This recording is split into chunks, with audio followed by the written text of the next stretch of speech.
You guys are watching the Dallas Cowboys Report. I am Tom Downey. Here was some breakout candidates, offense only for the Cowboys, which was initially filmed live as part of Cowboys Report After Hours on Rumble.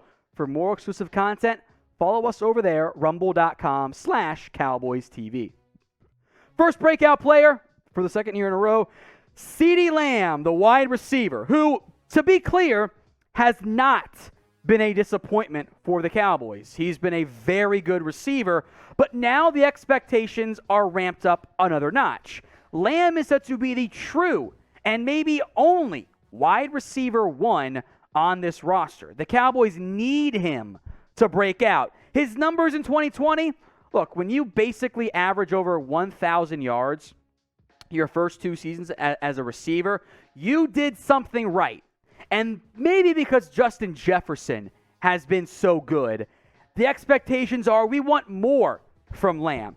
With Amari Cooper now gone, with Michael Gallup injured, most likely to begin the year, and with Cedric Wilson gone, the pressure is on Lamb to put up or not put up a bigger season. He needs to become a true consensus top 15 wide receiver at minimum in the NFL. The pressure is on for Lamb, but he should get more targets. I hope. It annoys me how the Cowboys didn't get the ball in his hands enough down the stretch. But it is now time for him to have that major breakout year. He's a prime breakout candidate for this Cowboys team. So what do you think? Excuse me, as my my voice goes for a second there. Will CeeDee Lamb be a true number one wide receiver? Y for yes or N for no? Is this the year Lamb fully emerges and becomes that star receiver? Get those votes in, Y or N.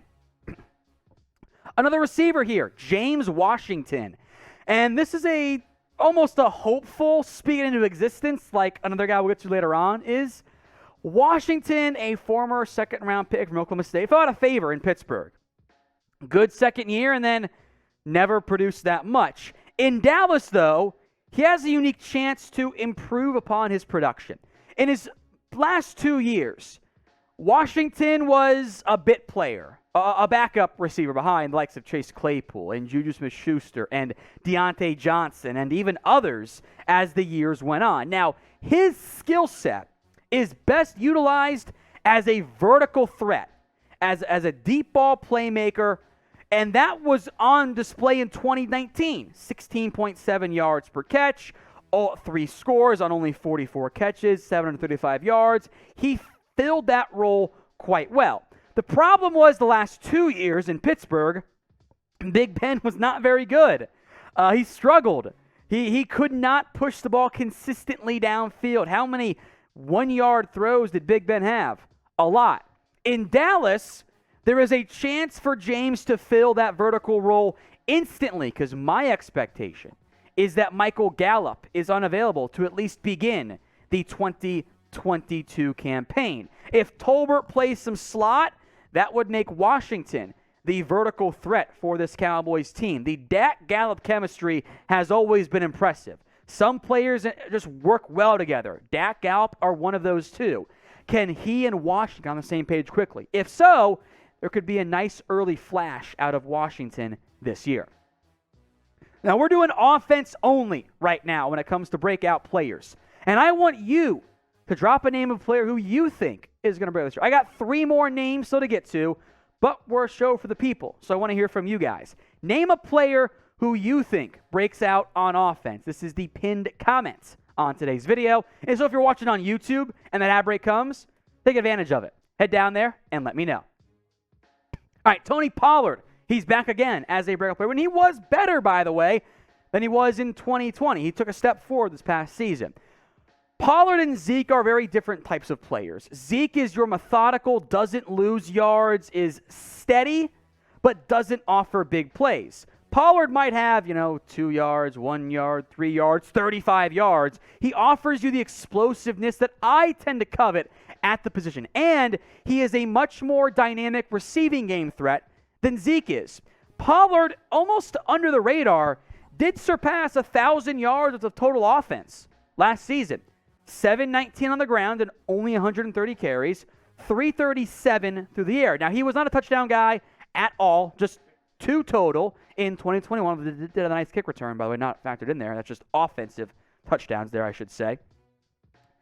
Pollard I'm not sure he can be an every down back. I'm not sure he is built to withstand 25 carries every game.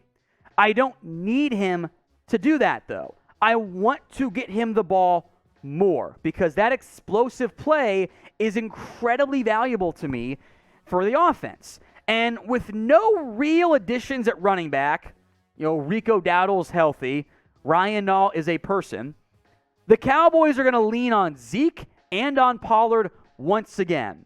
And given Zeke's age, and I am hopeful he stays healthy this year, but I think we should consider the injury risk a bigger red flag with his workload than what we have in the past.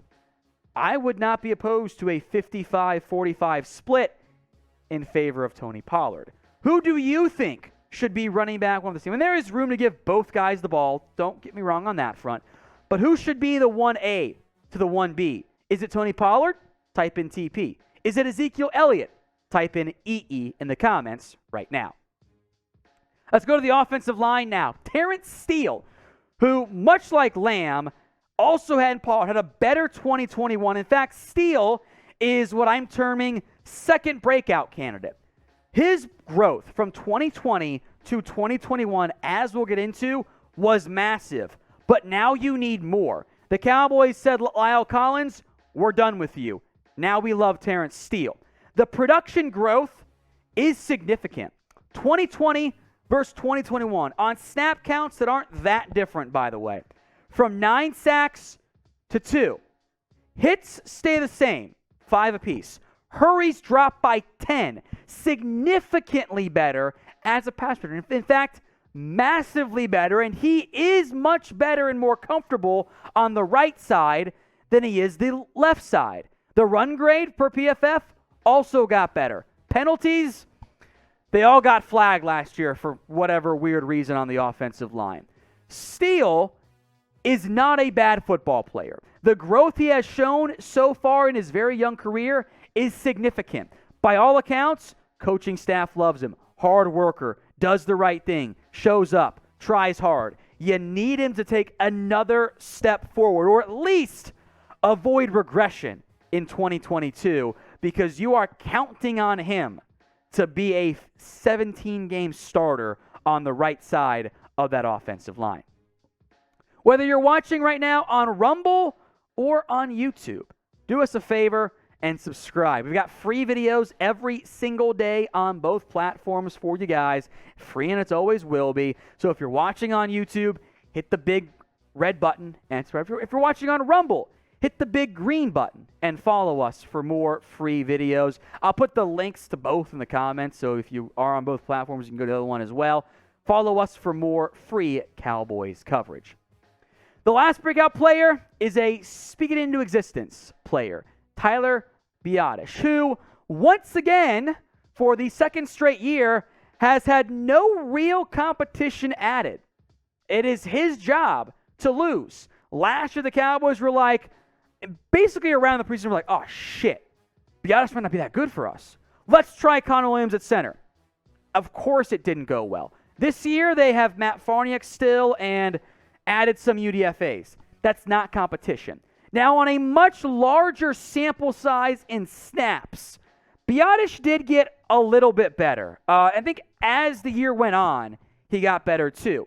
No sacks allowed, which isn't a big surprise. In general, centers don't allow many snaps or sacks because they don't often have one-on-one matchups. They are more helpers or get support than a guard or especially a tackle ends up getting.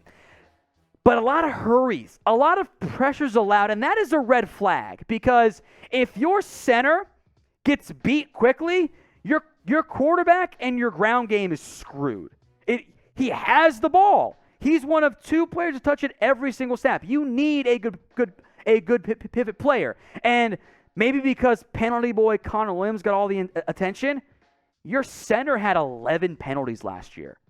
That is bad, guys. That's really bad. So there is a lot of room for growth from Biadasz. And look, I know some of you like Alec Lindstrom. Cool, I get it.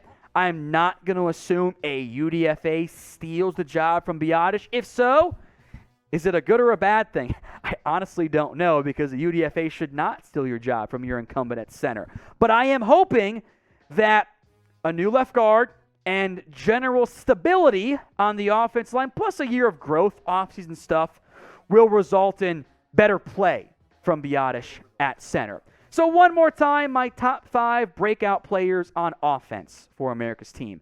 2 receivers, CeeDee Lamb and James Washington. Tony Pollard, a running back.